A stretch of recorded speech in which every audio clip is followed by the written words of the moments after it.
Alright guys, here we go into the next section. We're going to continue working with factoring, but we're going to actually be solving complex equations by doing some substitution also.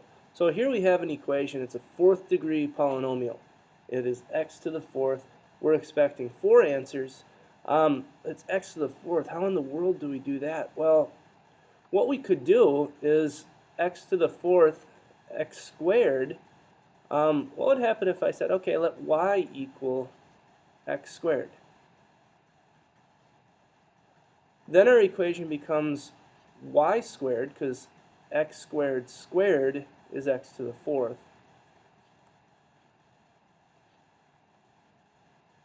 minus 4 equals 3y. Now instead of solving a fourth degree polynomial, we have a quadratic equation. So y squared minus 3y minus 4 equals 0. This is factorable. Y minus 4 times y plus 1 equals 0. So y equals 4 or y equals negative 1. But remember, y wasn't actually in the problem. What was in the original problem was this x squared thing. So what I figured out now is that x squared could be 4 or x squared could be negative 1. Well, that's not possible. So we ignore anything that would come from that we get no real solutions from that. There are 2 technically imaginary solutions, but we're not focused on imaginary numbers in this course. But that's where 2 of the solutions do come from. The 2 real solutions come from this equation up here. X squared equals 4. So we square root both sides and we get x equals plus or minus 2. And something to take note of, you should explicitly state that you've rejected the possibility of x squared minus 1. Don't just cross it off. Don't just draw an x through it. Make some sort of a statement saying that it's not possible. So what we've looked at in this problem is a strategy for taking a complex equation and making it something more familiar and more comfortable to us. We've taken this fourth degree equation, this x to the fourth, and turned it into a quadratic, which we have skills on for doing. So let's look at another equation.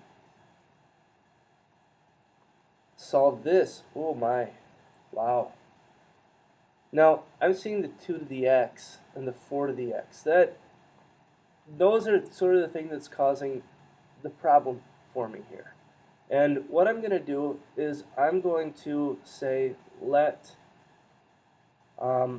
let y equal 2 to the x. And watch why I do that. 2 times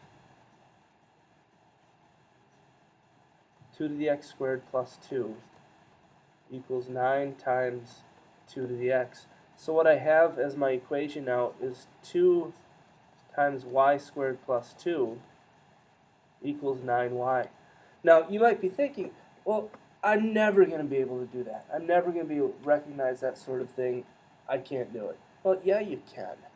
You've got to practice a little bit, and with a little bit of practice you start to see these patterns and these things that we can do.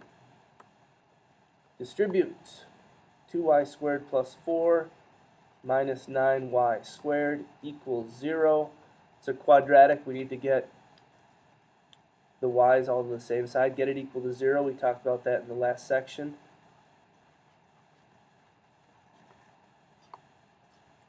Let's try to factor this bad boy. 2y and y. How about 4 and 1? We've got it factored. We set each factor equal to 0. Don't try to do this in your head, ladies and gentlemen.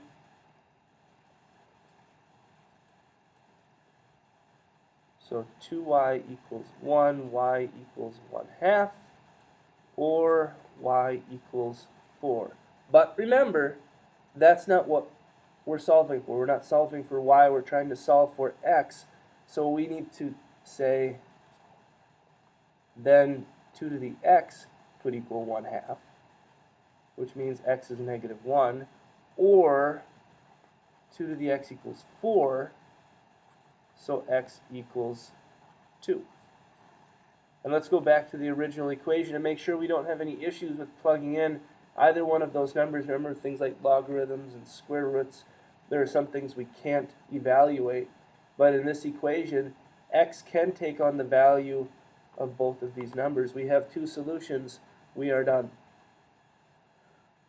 When you're doing these, here's my suggestion. Look for the thing that's making the equation really complex, really complicated, and try to deal with that. Make a substitution for that and see what happens. It's going to take some practice. It's going to take some trying things and maybe not getting it right.